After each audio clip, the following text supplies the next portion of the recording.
My parents didn't think girls should go to college. They were saving up for my brother to go. So I started out as a secretary, and as I gained confidence and competence, I thought, oh, I can do more. So I went to college at night and got my bachelor's. Then I went to college at night a lot more and then got my law degree.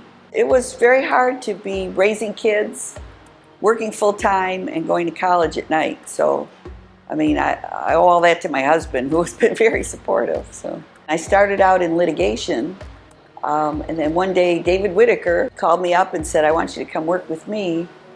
And ever since then, it's just evolved. So it's always been Detroit. It was my first and only job in public service. Years later, Debbie reflects on what it took to get here. You know, it started out with people protesting out front, and now I'm working side by side with those same people on legislation and water affordability issues.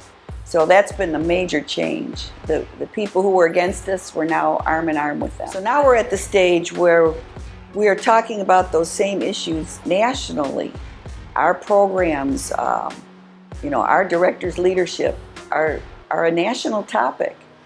So that's kind of how it's evolved, from just being deep in the trenches to teaching others what we've learned from our work. The work that Debbie has done has landed her an award that she has dreamed of since early in her career. Gary Brown graciously nominated me for Crane's Notables in General Counsel. So I was very honored. I have to fill out a form and talk about my accomplishments and provide some letters of recommendation. So I did that and then found out that they awarded it to me, and many others too, and people I've worked with in the past. So that's a very proud moment for me. I can tell you that many years ago, one of my goals in life was to be in Crane's magazine for just some kind of distinction.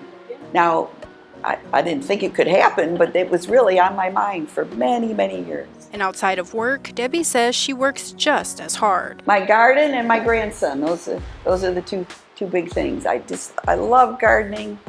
I love getting dirty. My neighbors, they don't see this. They see me with, a big brush of dirt across my face or mosquito bites all over or something. So I'm just a very hard worker in the yard. I love flowers, all different kinds. I want to be a grass whisperer someday and have the best lawn in the neighborhood. So, and my grandson, he just makes you feel young again. And it's just fun to see how, from a grandparent's perspective, how a human being develops, their brain, and just how they grow physically and mentally and all that. The greatest legacy I hope I leave is that I was someone who was not afraid to solve the most complicated problems out there, and that you can bring everybody in the room and all the diverse opinions, and it's about the problem, not the people.